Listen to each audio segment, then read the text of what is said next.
Hi, I'm Dr. Steve Del Giudice. I'm happy that you're watching today's presentation, which is called Mindfulness and Introduction. Before I talk about what mindfulness is and some of the aspects of it, I want to just give you a quick introduction about how I got involved with this. I was a dermatologist at DH Concord for 30 years, and about mid-portion of my career, because of different things happening in my own life, began studying mindfulness and practicing it. I found it to be very helpful. And one day at a conference, I came up to the CEO at the time, Dr. Stephen Plume, and told him about mindfulness and how it helped my life. And I asked him, I said, Dr. Plume, is anybody really bringing this to our patients at Dartmouth? And he looked at me and said, you are, because you're the first person that's asked me about it. So I went ahead and got some training under the guidance of Dr. Jon Kabat-Zinn, who basically is one of the founders of mindfulness-based stress reduction in America, and we'll talk more about him later. And came back and taught an 8-week course on mindfulness for patients. Did this for about 10 years, and after that program was sunsetted, I got more involved in teaching it to fellow Dartmouth employees, healthcare providers, support staff, and anybody who works at Dartmouth. And because of my medical background, I really wanted to bring it to those individuals, and this talk really is a continuation of that interest of mine. And I'd like to just give a brief introduction of what mindfulness is. We talked about Jon Kabat-Zinn, about somebody who really has helped bring this topic to America. And his very succinct and I think very good definition of mindfulness is it's paying attention in a particular way, on purpose, in the present moment, and very importantly, not judgmentally. Later on, he's also added, as if your life depended on it. It's really that important. And this has a lot of information within this definition, but it's also important to know that, again, all those terms are important. You're paying attention, there's awareness, it's a particular way you're doing it, it's intentional, and it's also non-judgmental. So basically what mindfulness is about observing your consciousness. Most people feel they're conscious during the waking hours, and they feel fine with that. There's no need to observe it. Everything is going along just fine. But mindfulness kind of slows things down, and you're only watching how thoughts arise. And one of the key things is non-judgmentally, rather than clinging to the thoughts, and rather than having the thoughts be something very important. I like them, I don't like them. Mindfulness is a practice to just let them go and to be how they are. Mindfulness uses the body and different bodily sensations, particularly the breath, but it can be virtually anything. And the body basically is in the moment all the time. Our minds tend to be more in the future, planning ahead, the past, reminiscing about things that have already happened. But the body is always right here and now. And therefore we use the body basically as an anchor. Since the body is always in the here and now, the mind tends to be in the here and now sometimes, but also can fast forward, again thinking of the future, thinking of the past. Basically what happens is, as we find our minds drifting fast forward, back in the past, we use the body sensation to bring it back to the present moment. And that's a little bit of a summary of what mindfulness is. So mindfulness basically is a way to cultivate and strengthen your awareness, being focused, being aware of what's actually happening to you. It's an activity to get your attention to happening in what's going on right now. And it's observing. You're kind of standing back and observing yourself thinking, if you want to look at it that way. For those who have not tried it, it's very simple to do. And once you get a taste of it and get a feel for it, you can develop and deepen that practice. And studies have shown throughout the last several years now that basically mindfulness has been shown scientifically to ease and decrease stress. It can increase self-confidence. It reduces feelings of anxiety and depression. And I think the clinical applications of all those things have really brought mindfulness more to the fore. What mindfulness isn't, it's not a religion, a cult, or a belief system. Mindfulness is a scientific endeavor about looking at your consciousness and how your mind works. So it's it's part of the science of the human mind, and there's no belief system or religion you have to adhere to. We'll talk more about that later because some of the origins of mindfulness do have a religious base, but the actual science of it needs no belief system or religious beliefs. It's not a way to eliminate stress or pain from life. Pain and stress are a part of life. It's intricately related, and we're not going to be able to eliminate stress or pain from living. What mindfulness does, it helps us to cope with it, helps us to lessen some of the burdens of it, helps us basically to deal with it, and that's really what we're going to be talking more about. But it's not a panacea. It's not something that will magically eliminate all the bad stuff from life. It's not about stopping your mind from thinking. It's a very common misconception. So mindfulness is not about clearing your mind of thoughts. It's not about getting rid of thoughts. Many people have said to me, I can't do mindfulness because when I try to do it, I keep thinking. That's part of the process. The mind basically is a thought machine. It creates thoughts. That's what it's programmed to do. It will do that forever and ever. And this is what mindfulness does, is take a look at those thoughts, observing them, not trying to become attached to them. Mindfulness is not something for just certain people. Anybody can benefit from mindfulness. And also, mindfulness is not hard to do. We can teach you how to do mindfulness in a few minutes. It's very simple to do. It's hard sometimes when you're doing it not to cling to those thoughts, but letting those thoughts go while you're doing it is part of the mindfulness practice. But there's not something inherently difficult or special for some people can do it, some people cannot. Mindfulness has been taught to CEOs, to athletes. It's been taught in the military. Mindfulness is even taught in classrooms. In fact, it's in some ways easier to teach mindfulness to children because they have no preconceived notion about what it is. So why is mindfulness so popular right now? As I mentioned, I got into this in the mid-90s when mindfulness was really just starting to become more popular.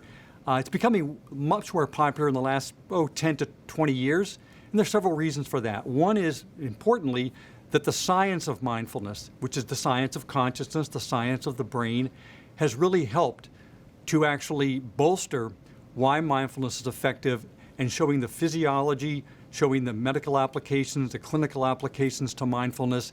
And then I think for myself, coming from a medical background, that's been very helpful to tell other people in the medical profession, we have studies, we have science to back up the usefulness of mindfulness. And that has helped to launch mindfulness as really part of the therapeutics, if you will, for things like anxiety, depression, and stress, and a host of other things.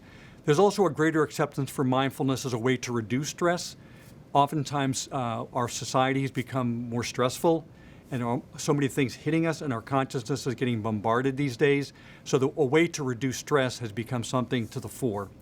The other thing that I'll mention is the acknowledgement, really, that clinical medicine has limitations in dealing with things like chronic stress, anxiety, and depression. Yes, we have good therapeutics. Yes, we have medicines, but there's limitations to those. And we're finding out that the answer to these complex human problems of how we live our lives without so much stress and anxiety is not simply going to be the answer inside of a pharmaceutical approach. So the history of mindfulness, really quickly, I want to go through this because I think it's important. And I mentioned earlier that mindfulness did start as a practice many, many years ago. Its roots are really in northern India, which is now Pakistan and near the Tibet area. And it came out of two religions, Hinduism and Buddhism. But again, you don't have to have any affiliation or knowledge of these religions to benefit from mindfulness. And I make it akin to something, if there was a religion that had a certain diet that seemed to be very healthy, we can just take that diet, use that diet, and be healthy with it. We don't have to believe anything that the religion believes. Likewise, for example, there are certain exercises. For example, yoga also comes from India. We can certainly get the benefits of exercising with yoga without having to believe any of the tenets of their religion. So it's very important to know that even though the roots of this practice are coming from these beliefs, it has nothing to do with the practice of mindfulness now in clinical medicine in America, for sure. After World War II, things really took off because, again, these mindfulness practices were going on for over 2,000 years. But after World War II, there was a little bit more of a mingling. There was some studying of different religions. There was also meditation teachers coming to the U.S. There were intellectual leaders. There were psychologists, for example. They were going to India to study mindfulness and meditation. So those are the things that helped after World War II to bring things together. Ram Dass, a psychologist really trained in the West who went to India, learned about mindfulness, came back and brought that. And also the Beatles in the 60s made meditation famous by going to India and learning that. So there's a little bit more of a mingling between some of the East and West after World War II, and there was more of a cross-pollination, if you will. Fast forward really to the late 70s, and I mentioned Dr. Jon Kabat-Zinn. He really is the one who I think brought mindfulness into the mainstream America. And what happened is in 1979, he was working at the UMass Medical Center, where he still works. And basically he was saying, we have patients with chronic anxiety, depression, stress, pain, and they're not really getting better with some of the routine things that we're using. Why don't we try something else? He was a longtime meditator and practiced mindfulness, and basically brought a program that he developed through the years called the Mindfulness-Based Stress Reduction Program. And that's an 8-week program, and that he has been teaching that for many years, and it's been taught throughout the United States for a long time, since 1979. In the early 90s, again, looking at people with depression, they felt as though if you're using cognitive therapy mixed in with a mindfulness-based stress reduction program, you'd get some beneficial results. And lo and behold, they did get good results, and they were able to publish those, and that's been around for now almost 30 years. Recently, Dr. Judson Brewer, who's a psychiatrist as well as a neuroscientist, he's been studying some of the real neurophysiology of mindfulness, and I think that's really helped gain more acceptance of mindfulness, and we'll get to some of Dr. Brewer's studies in just a little bit moment. So basically what you've got is, you've got someone like what we call the Buddha, and this is 2,500 years ago. I think of the Buddha as a very smart psychologist before his time. He was a mind scientist. He looked at his mind, he talked to other people about their minds, and he discovered, gee, the mind does certain things during consciousness, and some of those things are not very helpful, and they create suffering and stress and fear and doubt and anxiety and chronic self-rumination. And these lead to a lot of just human suffering and pain. And he really figured out that this practice called mindfulness is a way to lessen that, a way to look at those things and help us. If you think about it, so thousands of years ago, people have discovered what this practice could do empirically and benefit from it. And then, lo and behold, now we've got the science behind it to show actually how it does work to do these things. On top of that, I would like to really talk a little bit about the physiology of the brain. It won't be that complicated, but I think it's important to understand how this works. You want to not take anybody's word for something. If they're saying that something is helpful, you want to try it yourself, but it's also important to know what's the biology behind this. I talk about it's the science of the mind, science of consciousness, how do things work. Well, it turns out basically when we are awake, there are only two forms of consciousness, which is something called default mode network, which is where we're kind of daydreaming, we're lost in thought, we're ruminating. You know, think about you're going to the post office, there's a long line, you're standing there with your package, you realize, oh, I'm going to be here for about 5 to 10 minutes. Usually what will happen is when you're standing there with your package, once you see how long the line is, you'll start to daydream. Gee, I shouldn't have come here at this time. Gee, I'm not sure why I needed to mail this package now. How long will this be? How much money did I put into the meter? That's just daydreaming, and your mind is wandering. And that usually what happens is as soon as the mind is not being entertained, or it's nothing that's either threatening it or nothing entertaining it, we kind of default into this. It's called default mode for a reason, because we're basically going into this whenever our mind is becoming bored or not stimulated. There's also something called task-positive network. Task-positive network is where we're engaged, our attention is focused, we're looking at something, we're processing it. So the example would be, we're reading a book, and all of a sudden we start to daydream, oh, gee, maybe I should get up and start dinner now, and we don't read those next two sentences because our mind is daydreaming about what we're planning for dinner. We have to go back and read those sentences. While we're reading them and taking them in, we're in task-positive. While we start to daydream, we go to default mode.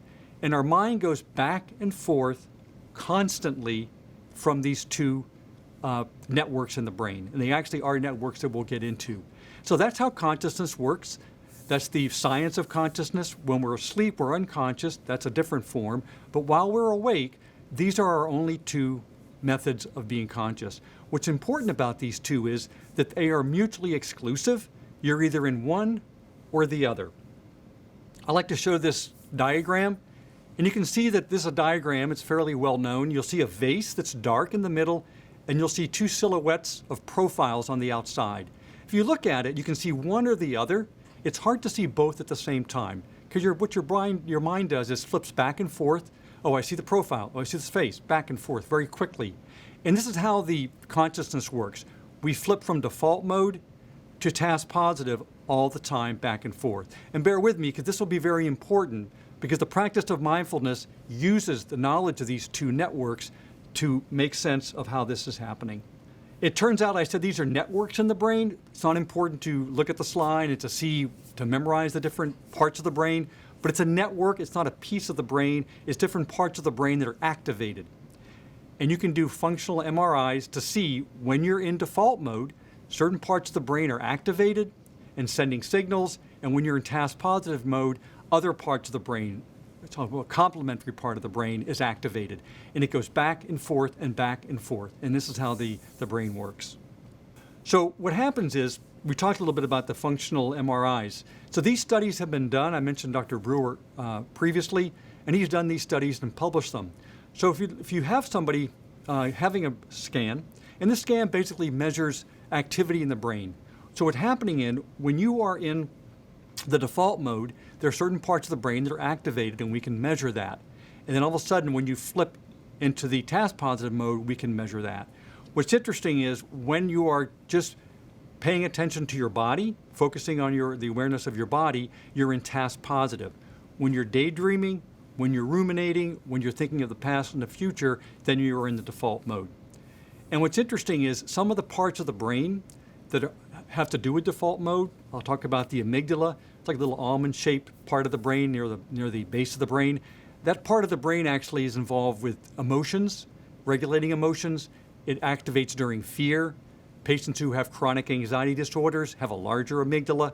And so basically what happens is if you're in your default mode excessively, if you're in there a lot, it tends to activate these parts of the brain that have to do a lot with fear and emotion. In the task positive parts of the brain, it's more the executive function. It's more things of self-control. And you can see a little bit where I'm going with this, because if you're in the amygdala and other of their friends with the default mode long enough, what's going to happen is you're going to tend to be a little bit charged up with fear, with doubt, with anxiety. If you're getting back to task positive, basically you're going to get a little bit more into the relaxation, a little bit more control. So we talked about these studies. This is actually a study done. You can see on the blue is when you're in the task positive mode. The red is when you're in the default mode. And what happens is this is somebody just basically awake, and basically when they start to daydream, when they start to ruminate, think about the future, think about the past, that's when the red spike goes up. When they start to feel their body, feel their breath, then they're going to be in task positive. You can see how the brain, as I mentioned, flips back and forth like a light switch. Speaking of which, so again, we are flipping back and forth from default mode to task positive mode. And during the daydreaming, as I mentioned, we're in the default mode. Task positive, we're basically focusing on our breath and our body. Again, they're mutually exclusive. So this is just a real quick understanding of the physiology of consciousness and what happens to us day in, day out, all of our conscious hours. So here's a nice example. So we're driving on a very familiar highway. We've been on it many times. There's no traffic. And like most people, we slip into default mode.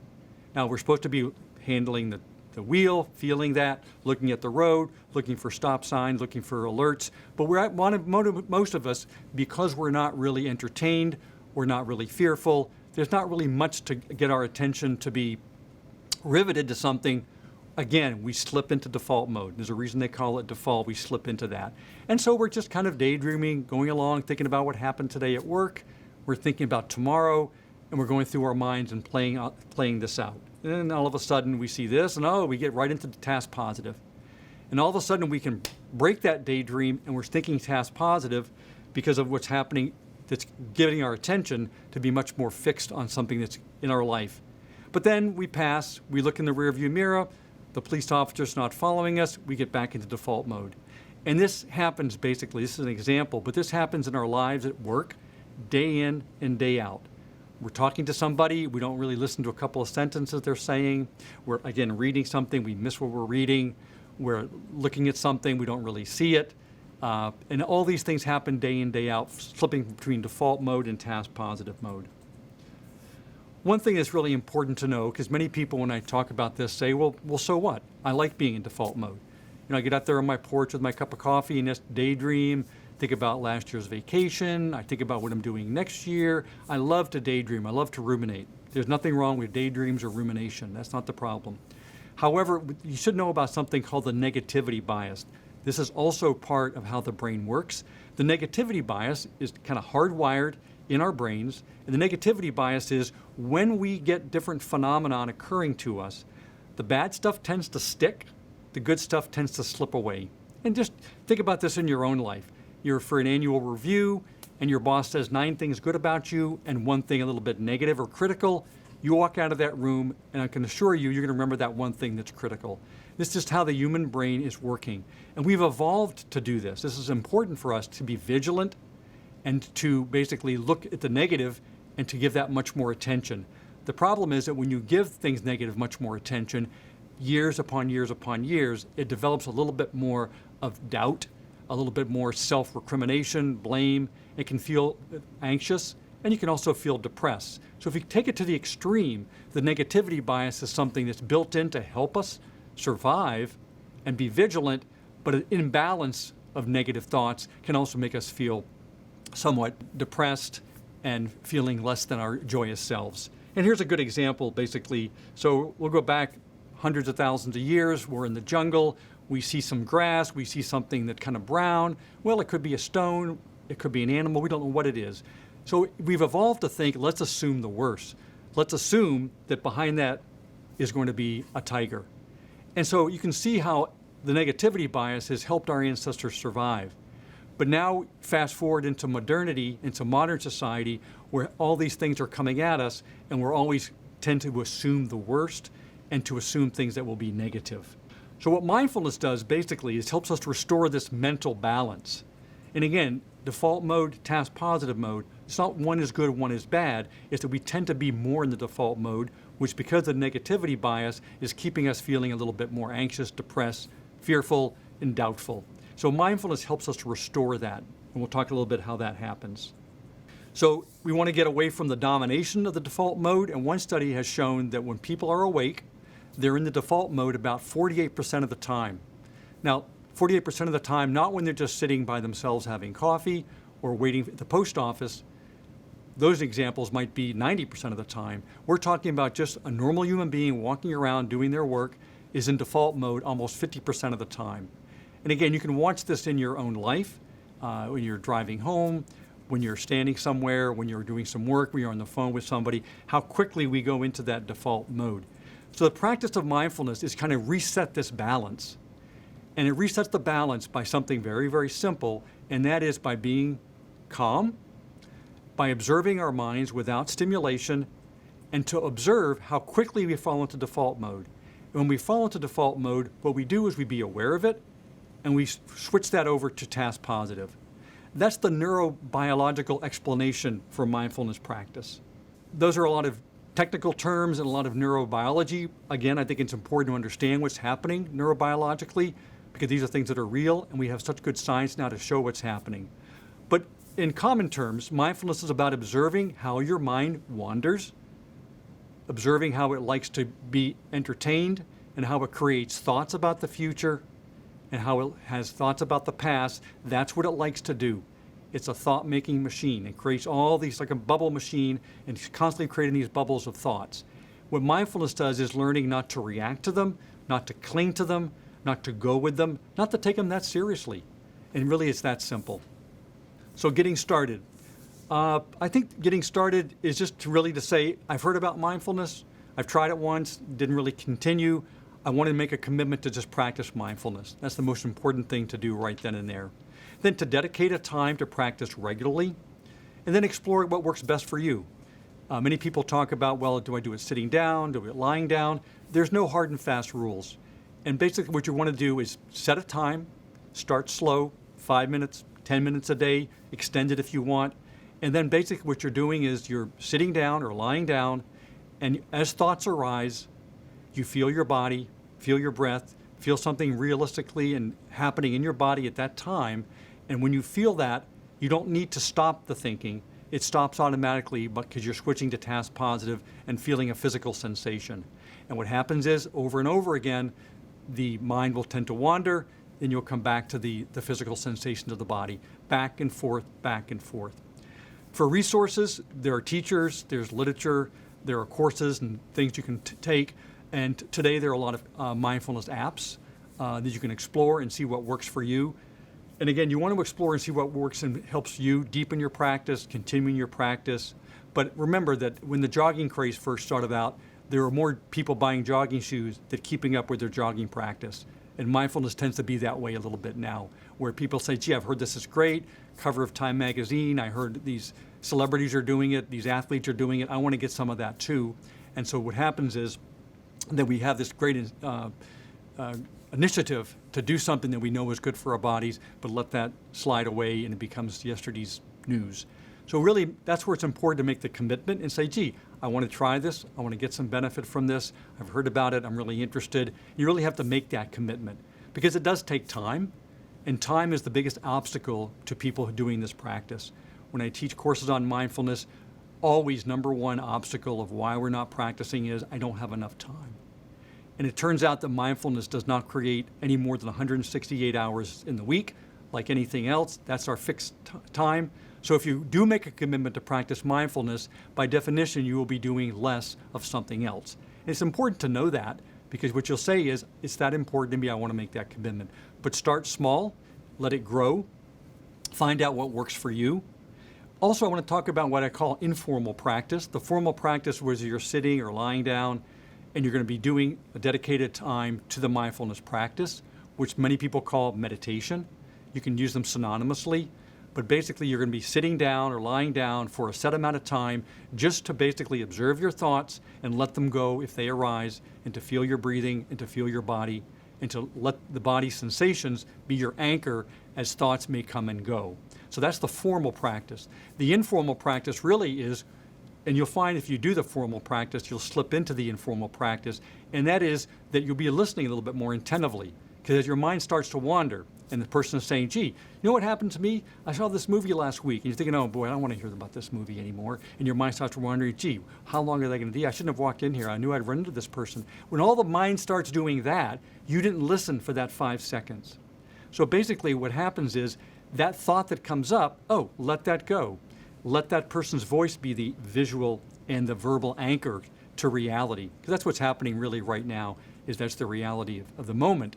And so when you're standing, again, at the bank, at the post office, you're standing in the grocery store, anytime you find yourself bored, anytime you find yourself just waiting, notice how that your mind wanders off. And then during those moments during the day, you may find yourself slipping into just feeling your feet attached to the ground, feeling gravity affecting your body, feeling the air, the sense of smell. You'll be able to use your body to really be in the present moment. Remember the definition, paying attention on purpose to the present moment non-judgmentally. Non-judgmentally meaning I'm not going to judge the moment, I'm just going to be in the moment and accept that.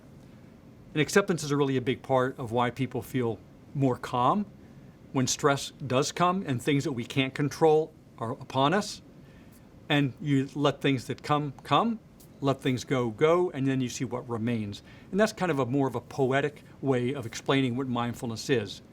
So again, I think it's important to start somewhere, and I'm glad you listened to this introduction to get a little feel for it, but the only way to really understand it, like anything else, is to actually do it experientially and then see how that goes.